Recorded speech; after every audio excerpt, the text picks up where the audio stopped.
Assalamualaikum warahmatullahi wabarakatuh. Innal hamdalillahi nahmaduhu wa nasta'inuhu wa nastaghfiruh wa na'udzu billahi min syururi anfusina wa min sayyiati a'malina. May yahdihillahu fala mudhillalah wa may yudlil fala hadiyalah. Wa asyhadu an la ilaha illallah wahdahu la syarikalah wa asyhadu anna Muhammadan 'abduhu wa rasuluh sallallahu alaihi wasallam wa ala alihi wa ashabihi wa man ihtada bihadihi wa istanna bisunnatihi ila yaumiddin. Amma ba'du, fa inna ahsanal kalami kalamullah wa khairul hadi hadi Muhammadin sallallahu alaihi wasallam wa syarrul umuri muhdatsatuha wa kullu muhdatsatin bid'ah wa kullu bid'atin dhalalah wa kullu dhalalatin finnari. Amma ba'da.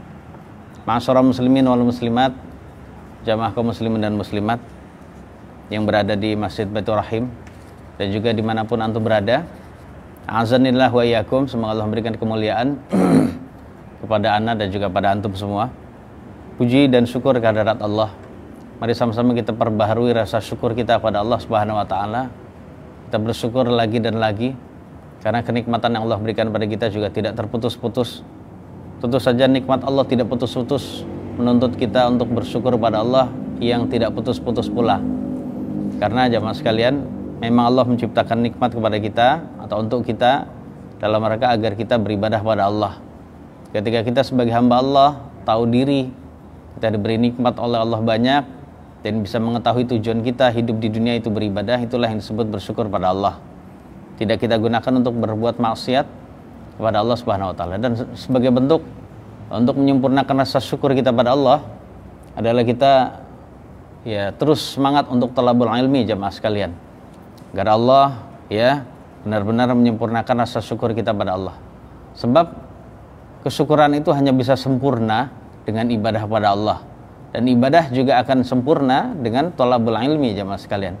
Berarti talabul ilmi itu adalah jalan agar kita bisa meningkat kesyukuran kita pada Allah. Salawat dan salam semoga Allah limpahkan dan selalu tercurah kepada Nabi kita alaihi salatu wassalam. Kemudian pada keluarga beliau, istri-istri beliau, para sahabat beliau, kemudian pada keluarga beliau, pada siapa saja yang sudah berada di jalan yang lurus sampai hari kiamat, atau yang selalu berada di jalan yang lurus ini sampai hari kiamat. Dan mudah-mudahan kita termasuk di antara umat Nabi yang selalu diberi taufik oleh Allah tegar terus berada di jalan yang lurus ini sampai ajal menjemput kita masing-masing. Kaum muslimin dan muslimat, saudara-saudaraku yang dimuliakan oleh Allah Subhanahu wa taala dimanapun antum berada, kita akan melanjutkan kajian fikih bab salat kita. Ingat jemaah sekalian, salat yang kita lakukan adalah amal terbaik dan itulah yang nanti akan dipertanyakan, dimintai pertanggungjawaban pertama kali kepada kita semua. Oleh itu layak bagi kita untuk selalu membahas tentang kesempurnaan salat kita. Harus merasa selalu curiga. Selain kita memiliki rasa bahagia kita sudah melaksanakan ibadah salat, ya mas sekalian, karena itu adalah taufik dari Allah. Karena orang beriman yang sejati adalah orang yang bisa bergembira, merasa senang kalau sudah melaksanakan ketaatan. Selain itu juga kita harus merasa waspada. Jangan-jangan salat yang kita ternyata bergembira karenanya, ternyata di dalamnya masih ada kekurangan. Jadi menuntut kita untuk terus menyempurnakan salat kita. Dan di antara perkara yang bisa menyempurnakan salat kita, jemaah sekalian, adalah kita di dalam salat kita menghindari hal-hal yang dilarang di dalam salat. Sebab ada larangan-larangan khusus dari Allah dan Rasul kita yang ada di dalam salat. Dan kalau ini dilakukan berarti salat kita keliru, jemaah sekalian. Baik, kita akan bacakan apa saja larangan di dalam salat kita agar kita bisa menghindarinya dan kita salatnya bisa lebih sempurna. Kesalahan dan juga larangan di dalam salat ini, jamaah sekalian, adalah hal-hal yang memang syariat kita sudah menjelaskan akan haramnya atau dibencinya di dalam salat. Tetapi yang akan kita jelaskan ini tidak sampai membatalkan salat, akan tetapi hanya mengurangi kesempurnaan dari pahala dan kebaikan salat kita. Dan ini sudah cukup menjadi musibah bagi kita, walaupun salat kita sah, salat kita sudah memenuhi kewajiban, melepas tanggung jawab, sudah, jemaah sekalian. Tetapi kalau kita sampai melakukan hal-hal yang nanti akan kita sebutkan, cukup menjadi musibah bagi kita kalau itu kita lakukan atau kita alami di dalam sholat kita. Dan ini kita pelajari dalam rangka agar kita hindari jamaah sekalian. Ya. Sebab kalau orang tidak mempelajari hal-hal yang buruk, itu semuanya jadi baik. Jadi seperti pepatah Arab, araftu syarra la li syarri walakin nitawaqqih, wa man la ya'rifis syarra minal khairi yaqa' fih. Jadi saya mengetahui keburukan bukan untuk melakukan keburukan, justru untuk menghindarinya. Jadi namun justru untuk menghindarinya. Siapa saja yang tidak mengetahui kebaikan dan keburukan, maka dia akan jatuh pada keburukan. Ya. Jatuh pada keburukan dalam keadaan dia sadar atau tidak sadar. Sebab menganggap bahwasanya semuanya baik-baik. Nah, ketika seorang belajar ya mas sekalian, maka dia akan ada furqan di dalam dirinya. Furqan itu yang membedakan, oh ini baik, ini buruk, ini haram, ini halal, ini makruh, ini baik, boleh dalam sholat, dan lain-lain jamaah sekalian ya, seperti itu. Baik, yang pertama jamaah sekalian, larangan pertama di dalam sholat adalah al-ikhtisar. Al-ikhtisar ini adalah berkaca pinggang di dalam sholat. Berkaca pinggang apa? Tolak pinggang itu. Apa istilahnya Pak? Tolak pinggang atau berkaca pinggang. Ini gini dalam sholat. Gitu ya. Jadi meletakkan tangan pada pinggang kanan atau kiri. Atau kedua-duanya di dalam sholat. Ini walaupun sebenarnya kita mungkin tidak pernah, saya sendiri pribadi tidak menjumpai jamaah sekalian, adanya seseorang yang melakukan demikian dalam sholat. Tapi yang demikian ini ada hadisnya jamaah sekalian. Berarti pernah ada. Ya, pernah ada orang yang melakukan seperti itu di dalam sholat kita. Ya, karena dalam suatu hadis riwayat Imam Al-Bukhari dan Muslim, Abu Hurairah berkata, anna Nabiya sallallahu alaihi wasallam kana yanha 'anil khasri fi shalah. Jadi kata Abu Hurairah, sesungguhnya Nabi sallallahu alaihi wasallam telah melarang dari berkaca pinggang di dalam sholat. Ya. Nah, ini adalah perkara yang dilarang, maka hendaknya dihindari. Malah ibunda kita Aisyah radhiyallahu anha pernah membencinya kalau ada orang sholat berkaca pinggang, dan beliau berkata, innal yahuda taf'aluhu. Sesungguhnya orang-orang Yahudi biasa melakukan itu. Jadi pas lagi sholat versi mereka itu biasa melakukan berkaca pinggang. Ala kulli hal jemaah sekalian, saya sendiri belum pernah melihat orang melakukan demikian, tapi karena ada hadisnya di sini kita sampaikan jemaah sekalian ya. Jadi hendaknya kita hindari pas lagi sholat begini. Contohnya begini, mungkin karena apa? Mungkin lagi sholat, ya stretching, mungkin badan gini. Ini lagi sholat jamaah sekalian, ini bukan olahraga gitu ya. Makanya kita jangan menyamakan antara seperti ini dengan olahraga. Nanti aja udah seperti itu ya. Namun kalau lagi sholat hanya sekedar begini jamaah sekalian, misalnya kita lagi sholat hanya sekedar gini saja, itu tidak mengapa. Ya, tidak mengapa seperti itu. Taib. Ini kesalahan. Kalau ini ada, sholatnya sah ya mas sekalian. Namun ternyata sholatnya bisa berkurang pahala dan kesempurnaannya. Yang kedua, larangan dan kekeliruan yang kedua dalam sholat adalah raf'al basar ilas sama. Itu menengadahkan pandangan ke atas saat sholat. Lagi sholat melihat ke atas, ya. Ini hukumnya tidak boleh dan dilarang. Hukumnya haram jamaah sekalian. Berdasarkan sabda Nabi yang mulia sallallahu alaihi wasallam, la yantahiyanna aqwamun an raf'i absarihim 'inda du'a'i fi sholati ila sama awala tukhtafanna absaruhum. Jadi sesungguhnya orang-orang tersebut atau orang-orang mau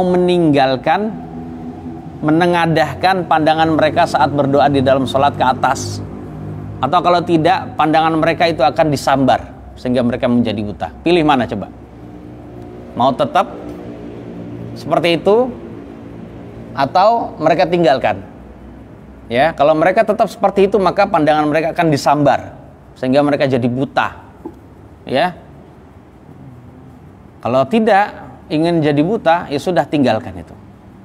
Jadi ini adalah ancaman jamaah sekalian. Jadi kalau ada ancaman seperti matanya disambar sehingga menjadi buta, ini adalah tentu saja bukan karena meninggalkan hal-hal yang hanya sekedar makruh. Ini adalah meninggalkan hal-hal yang memang kita meninggalkan hal-hal yang memang diharamkan. Berarti menunjukkan hal tersebut adalah sesuatu yang dilarang, bukan hanya bukan hanya sekedar makruh saja, tapi adalah perkara yang diharamkan. Wallahu a'lam bishawab ya. Jadi seperti itu jamaah sekalian. Jadi hendaknya kalau kita memandang jangan ke atas. Bagi orang yang sholat, ya, bagi orang yang sholat jamaah sekalian, paling tinggi dia memandang, itu lurus pandangan dia saja, lurus depannya saja, lurus kiblatnya. Jadi tidak ke atas ya mas sekalian. Karena kalau dia sampai ke atas ini berbahaya. Ya, ini adalah masuk dalam larangan. Jadi seandainya ada seorang hamba yang demikian ini, maka dia jatuh pada dosa. Walaupun sholatnya sah, namun dia mendapatkan dosa. Bisa aja mas sekalian, sahnya sholat dan berdosa itu kumpul jadi satu, itu tidak bertentangan. Ya, perkara yang tidak bertentangan. Kalau sudah demikian itu sholatnya itu sudah tidak ada nilai sama sekali. Jadi sholatnya hanya sekedar menggugurkan kewajiban dan melepas tanggung jawab saja. Jadi nilai kebaikannya bisa jadi nol ya mas sekalian, ya nol, karena dia telah melakukan keharaman. Ya seperti itu. Dan sekali lagi ini jangan coba-coba. Nabi yang bersabda begini ini berdasarkan wahyu, hadisnya sahih ya mas sekalian. Ya diriwayatkan oleh Al-Imam Muslim, An-Nasai dan lainnya.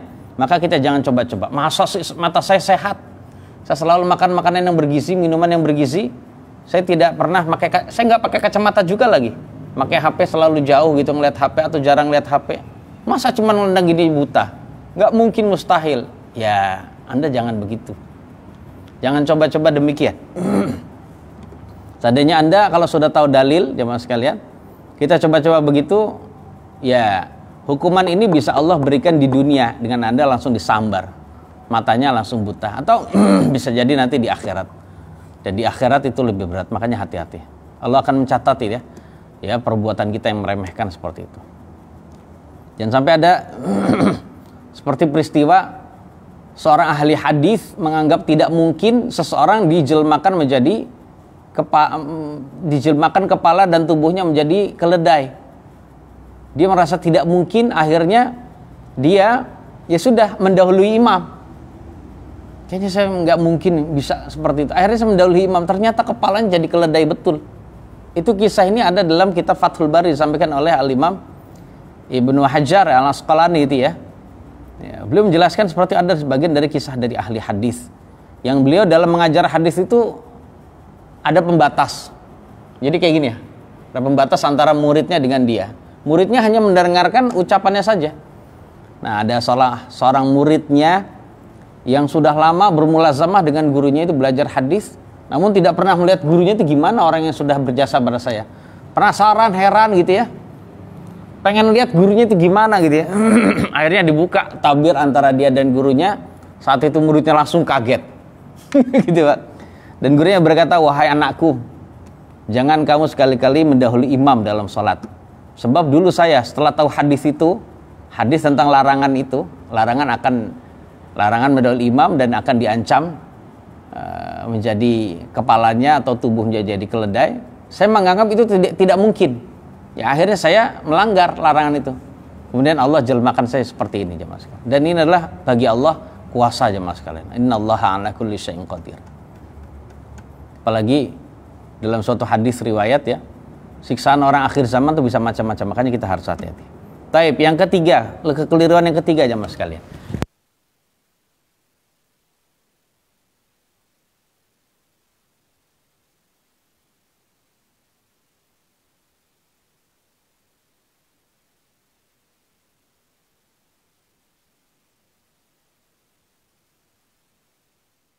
Inna ahadakum idza qama yusalli fa inna Allah tabaraka wa ta'ala qibala wajhihi.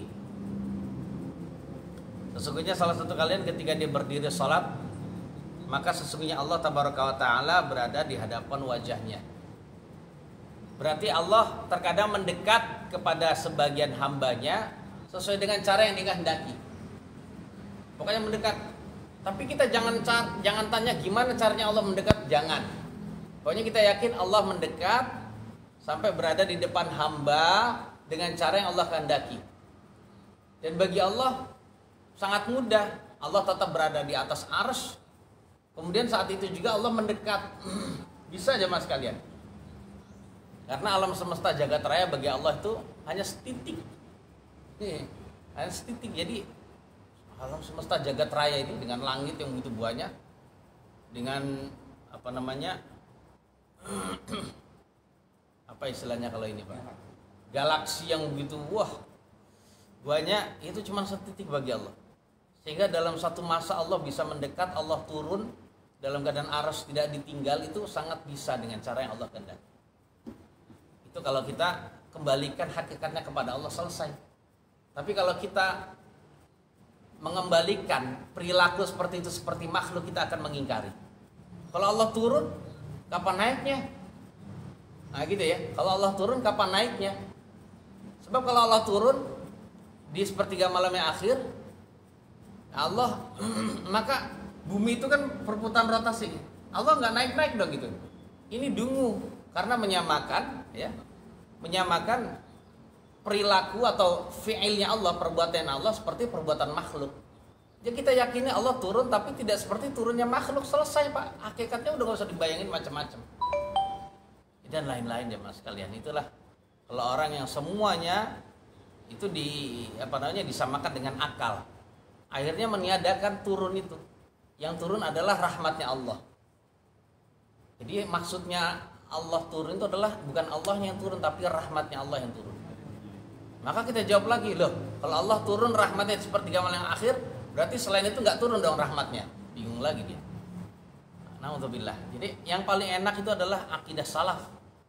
Akidah yang ringan, nggak usah terbelit-belit macam-macam, nggak usah pakai kaidah ini dan itu gitu ya. Yang ternyata semuanya adalah mudah untuk difaham. Jadi seperti itu ya. Jadi kita bayangkan ya Mas, ini penting. Allah itu berada di hadapan kita.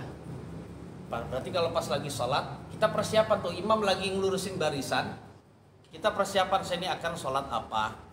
Saya harus hadirkan hati bahwasanya saya sedang dilihat oleh Allah Subhanahu Wa Taala. Yang seperti ini sering kita lalai jamaah sekalian, sehingga sholat itu kita sering asik gitu ya dengan pemikiran. Sebab kalau kita hadirkan hati bahwasanya Allah berada di hadapan kita, maka tentu saja kita akan merasa malu kalau ya kita ingat, saya kemana-mana pikirannya, Allah melihat kita, termasuk melihat isi hati kita. Maka kita akan fokus pada apa yang kita baca, dan fokus menghadirkan hati Allah melihat kita. Seperti itu. Nah, fala yabsuqanna qibala wajhihi wala an yamini. Karena Allah berada di hadapan wajah kita, maka jangan sekali-kali meludah ke depan dan ke kanan, kata Nabi. Wal yabsuq an yasarihi tahta rijlihil yusra. Dan hendaklah dia meludah di sebelah kirinya, tepatnya di bawah telapak kaki kirinya. Jadi kalau meludah sebelah kiri, tepatnya di bawah telapak kaki kiri, habis itu dia bisa injak. Ya, seperti itu. Fa in najilat bihi badiratun falyaqul bi thawbihi hakadha. Kalau dia jemaah sekalian, kata Nabi, ya tergesa-gesa, tidak sempat meludah di sebelah kiri, kemudian mengarahkan kemana? Ke kakinya bawah, karena itu perlu ngarahin nih Pak. Gitu ya. Nah kalau memang nggak sempat ingin buru-buru meludah, maka saat itu lakukanlah seperti ini. Kata Nabi, lakukanlah seperti ini. Nah saat itu Nabi melipat bajunya. Jadi meludah di salah satu kainnya, habis itu dilipat. Itu mesti mendingan. Kalau misalnya kantongnya, ludahi kantongnya. Dah. Itu lebih baik daripada masjid yang diludahin gitu ya. Kemudian kalau bawa tisu, pakai tisu. Dan kalau kita tahu jamaah sekalian bahwasannya kita akan sering meludah, ya sudah bawa sapu tangan atau bawa tisu gitu. Biasanya seperti itu ibu-ibu yang sedang hamil Pak ya. Nah istri kita kasih tahu tuh Pak. Jadi kalau pas lagi sholat meludah boleh, tapi taruh wadah yang isinya pasir atau wadah di sebelahnya tempat dia meludah sebelah kirinya. Jadi jangan pas kanan, jangan di kanan, jangan di kiri. Usahakan pokoknya gimana caranya jangan di sebelah kanan, pokoknya di sebelah kiri. Jadi meludah gini. Ini gerakan yang tidak mengurangi kesempurnaan sholat Pak. Tuh gitu ya, pas lagi sholat baca. Tuh gitu ya, dan lain-lain. Seperti itu. Dan terakhir, larangan terakhir di pertemuan ini adalah taghmidul ainaini fi shalah. Di antara kekeliruan dalam salat, ini yang 11 Pak ya, adalah memejamkan kedua mata di dalam salat. Jadi memejamkan kedua mata dalam salat. Jamaah sekalian yang dirahmati oleh Allah Subhanahu wa taala, memejamkan kedua mata dalam salat kalau diniati ibadah, memang salat bagusnya menurut dia ini. Salat bagusnya itu adalah dipejamkan mata. Karena itu akan semakin memperbesar pahala kita. Wah, dia berarti mendekatkan diri pada Allah dengan memejamkan mata dalam salat. Maka hukumnya haram, Pak. Karena ini masuk dalam bab bid'ah. Ya. Karena Nabi tidak pernah ya mencontohkan salat itu merem dan menyunahkan salat itu merem, tidak. Seperti merutinkan salat merem itu tidak. Karena masuk dalam bab bid'ah ini. Kalau tidak dia niatkan ibadah, ya dia merem, pengen merem aja gitu. Ya enak aja. Maka saat itu hukumnya makruh. Alasannya makruh karena menyelisihi sunnah. Ya seperti itu. Ibnul Qayyim rahimahullahu taala, Imam Ibnul Qayyim berkata, bukan termasuk petunjuk Nabi kalau lagi sholat itu memejamkan pandangannya. Ia memejamkan pandangannya. Bukan petunjuk Nabi, Tuhan. Dan justru petunjuk Nabi adalah saat beliau sholat itu membuka matanya. Contoh ketika sholat kusuf, sholat gerhana. Ini bukti Nabi tidak memejamkan mata, membuka mata. Ketika beliau sholat kusuf, beliau diperlihatkan surga dan neraka. Diperlihatkan surga, beliau sampai ingin meraih. Kemudian ingin maju-maju, Pak. Ketika diperlihatkan neraka, saat itu beliau mundur-mundur. Berarti beliau melihat, ya beliau melihat surga dan neraka saat itu divisualisasikan. Udah kayak 4D, Pak. Udah kayak sesuatu yang kelihatan di depan gitu. Nah gitu ya. Kemudian begitu juga ketika beliau di dalam sholat gerhana melihat neraka, beliau melihat ada perempuan yang disisa di neraka. Kan lihat, Pak. Ada seorang yang memiliki tongkat yang digunakan untuk mencuri barang-barang orang yang haji, itu disiksa di neraka. Begitu juga dalam kesempatan yang lain, Nabi pernah menolak ada kambing kecil, Pak, mau lewat. Ada kambing kecil mau lewat di depannya Nabi saat sholat. Nabi tahu nih ada kambing mau lewat nih. Akhirnya Nabi merangsek ke depan. Nabi menempelkan dadanya, perutnya pada tembok kiblat, bukan tembok Ka'bah. Menempelkan dadanya pada tembok kiblat. Akhirnya kambing yang asalnya pengen lewat di depan malah lewat di belakang. Nah gitu. Karena berarti menunjukkan jamaah sekalian, kalau memang bisa, usahakan kalau kita ada yang lewat di depan kita, baik itu manusia maupun hewan, itu kita cegah. Ya kecuali semut. Kalau semut kan nggak bisa, Pak. Kalau kucing bisa ya, dengan kaki kita gini, jangan sampai lewat.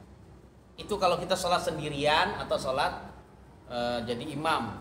Tapi kalau sholat berjamaah biarin aja, Pak, nggak apa-apa. Karena orang lewat itu kita jadi makmum, orang lewat itu nggak masalah.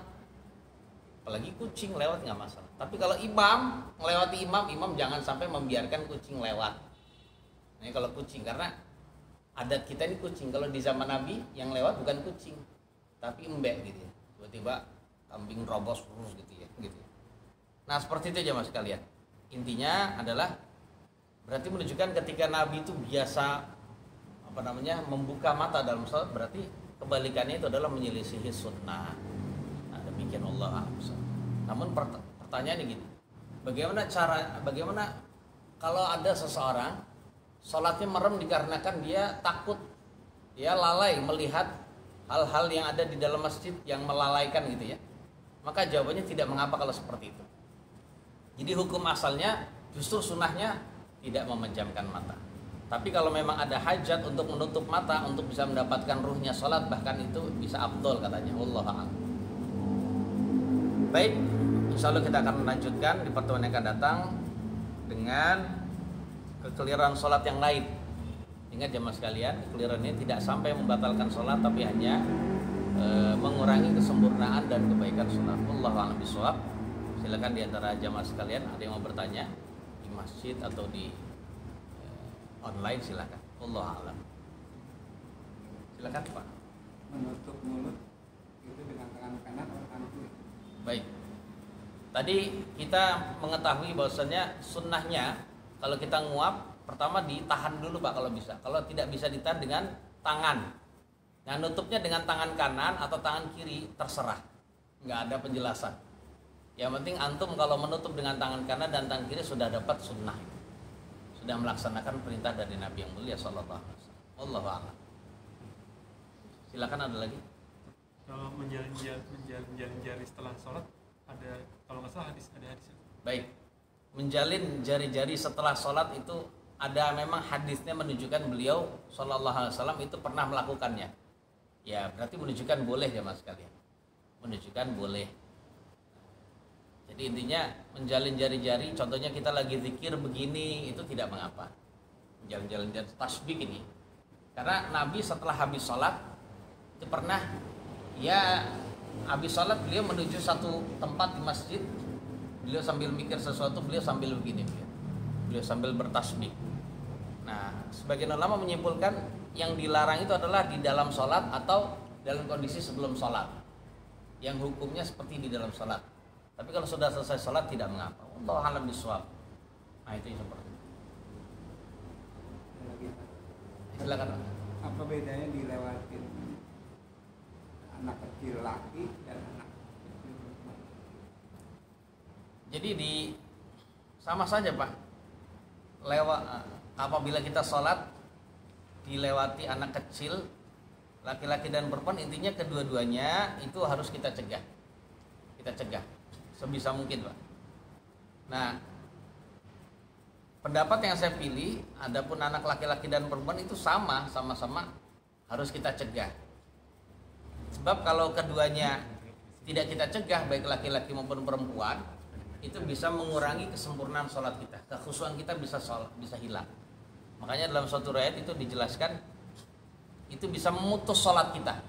Kalau jariyah itu anak kecil perempuan itu bisa memutus sholat kita. Mana memutus ini ada yang bilang membatalkan sholat, ada yang bilang itu tidak membatalkan sholat, tapi hanya mengganggu kesempurnaan atau mengganggu kekhusyuan sholat sehingga sholatnya berkurang. Yang ala kulli hal intinya biar tidak jatuh kepada ancaman memutus sholat, maka kita cegah. Jadi jangan sampai anak kecil sekalipun itu lewat. Ya, anak jariyah itu adalah anak yang belum balik Pak ya. Anak yang belum balik. Wallahu a'lam. Ada lagi Pak? Jangan. Satu lagi kan.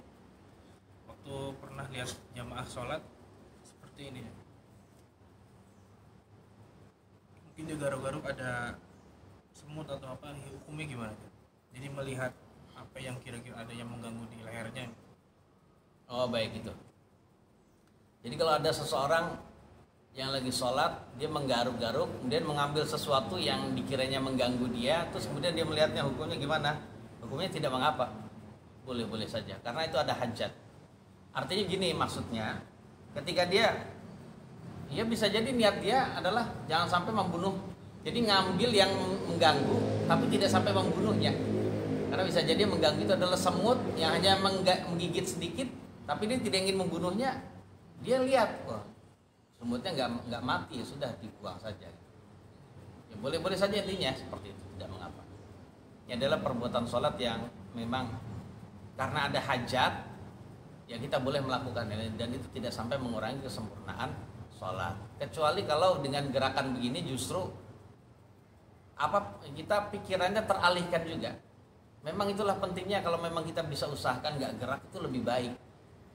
Ya, karena sebagai bentuk kita sholatnya khusyuk jamaah sekalian, itu terlihat dari sholat kita tenang, nggak ada gerakan. Tapi siapa sih yang tahan kalau digigit semut? Ada sebagian orang yang mungkin kurang khusyuknya itu terasa, digigit terasa sehingga dia ngambil gini, terus kemudian dilihat, itu tidak mengapa, nggak masalah, boleh-boleh saja. Habis itu dia buang, tidak sampai dibunuh kalau memang belum mati Pak ya.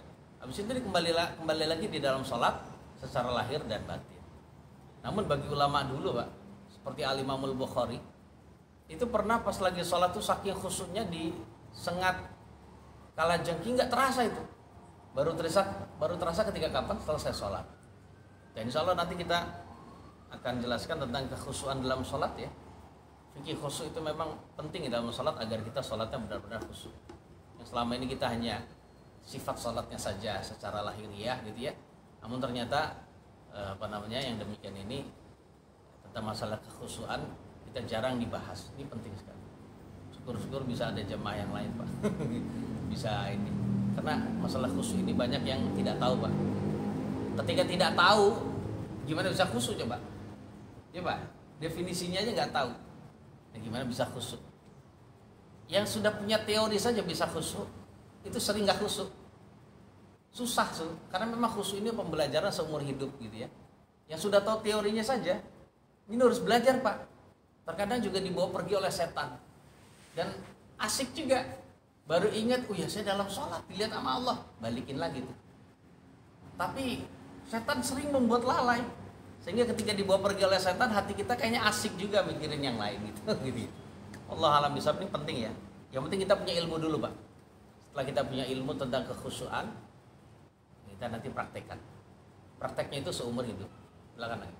Kalau sholat subuh dan atau sholat Jumat, duduk istirahatnya itu yang atau yang Oh baik. Tentang masalah duduk 2 rakaat, duduk di dalam sholat 2 rakaat, baik sholat wajib maupun sholat sunnah, apa yang harus dilakukan oleh seseorang? Apakah duduk iftirosh atau tawarruk? Ya para ulama berbeda pendapat. Para ulama berbeda pendapat. Kalau para ulama dulu berbeda pendapat, maka umat Islam yang mengikuti mereka juga berbeda-beda. Kita akan melihat perbedaan begitu banyak. Namun pendapat yang saya pilih Pak, saya nggak bisa menganggap itu roji dan tidak roji. Karena masalah roji itu adalah perkara yang nisbi gitu ya. Tapi yang saya pilih adalah pendapat yang duduknya iftirosh. Ya, duduknya iftirosh, yaitu duduk beralaskan telapak kaki kiri dalam sholat 2 rakaat.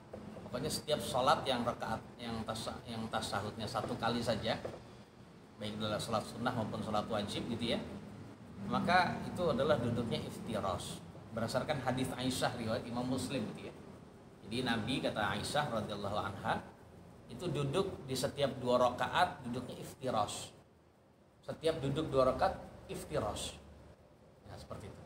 Berdasarkan zahir hadis ini, beliau menjelaskan duduknya Nabi setiap 2 rakaat itu iftirosh. Fi kulli rakaatain. Ya, beliau duduknya iftirosh. Nah, namun ya berarti menunjukkan menurut zahir hadis ini dalam 2 rakaat kedua dan rakaat keempat beliau iftirosh juga. Tapi untuk rakaat yang keempat, ya ini dilihat hadis yang lain. Yang ternyata Nabi ketika rakaat yang keempat beliau tidak iftirosh, tapi beliau tawarruk.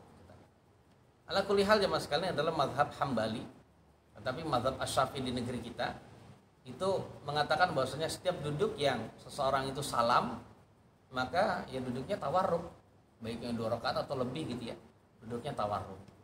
Ala kulli halnya adalah perkara yang masalah khilafiyah yang tidak prinsip. Tidak prinsip, maka kita harus mau berlapang dada menghadapi saudara kita yang seperti itu. Jadi bukan berarti seseorang yang duduknya pas lagi sholat 2 rakaat duduknya tawarruk, dia tidak sunnah. Dia tidak sunnah. Tidak begitu, tidak boleh. Ya, tidak boleh seperti itu. Jadi jangan menganggap bahwasannya sunnah dan tidak sunnah dilihat dari tata cara yang seragam. Ahlus sunnah wal jamaah itu tidak harus seragam tata cara fikihnya, ibadah secara fikihnya enggak. Yang seragam itu akidahnya dan juga manhajnya itu ya. Tapi kalau masalah fikih berbeda tidak mengapa. Ya, sampai ada ahlus sunnah yang di negeri yang bermadzhab Maliki, dia sholatnya lurus, tidak sedekap, ya dia juga ahlus sunnah. Tidak keluar dari sunnah kepada bid'ah gara-gara itu saja, tidak. Ya seperti itu ya Mas. Ini adalah perkara di sisi Allah, Allah tahu mana yang benar. Nah ulama hanya bisa menjelaskan oh ini yang benar menurut dia, menurut yang lain benar beda lagi.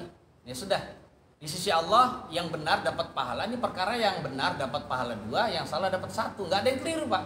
Ulamanya nggak keliru, kita pun yang ikuti ulama nggak ada yang keliru. Yang keliru itu yang ribut.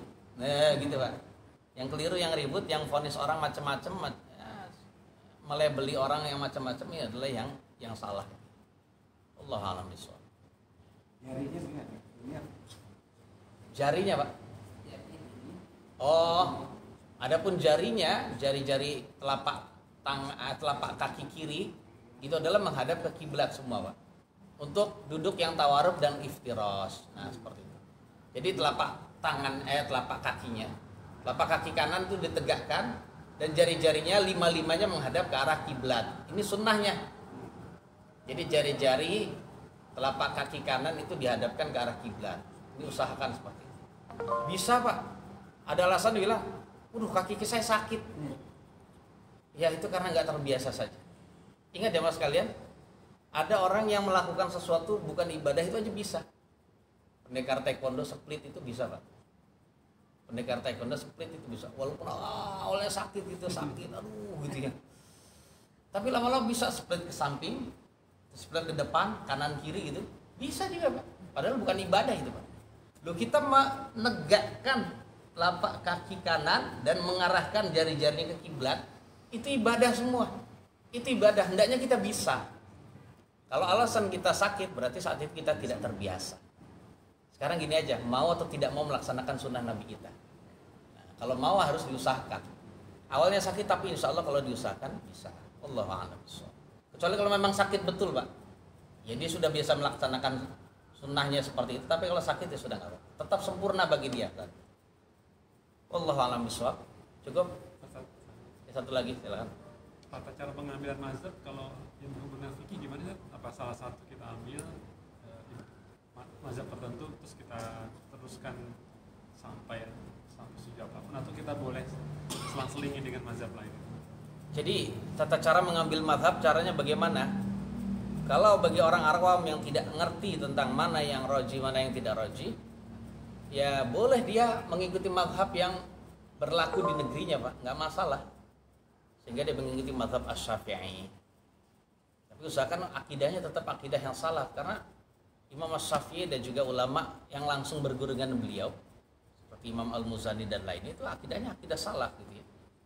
Walaupun tata cara fikihnya itu seperti Imam nggak dicela ya Mas kalian, boleh-boleh saja. Walaupun setiap hari kunut subuh itu nggak masalah itu. Karena dengan kunut subuh tidak sampai mengeluarkan seorang itu dari ahlus sunnah, tidak. Dan lain-lain, bismillahnya dikeraskan setiap hari nggak masalah, ngikuti. Saya nggak ngerti ilmu. Saya sudah pakai ulama yang karena dengan bermadhab, menuntut ilmu dengan madhab ya mas sekalian, dan menuntut ilmu yang sudah teratur, tertata. Nah gitu ya. Tapi apakah harus? Jawabannya tidak.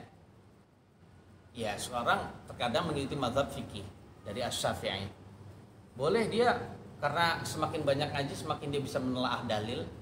Ya, ketika dia mengaji bab yang lain atau mengaji dengan pendapat yang lain, ternyata ada pendapat lain yang memang sepertinya menurut saya sesuai dengan hadis, saya dengan dalil Al-Quran dan Sunnah yang sahih gitu ya.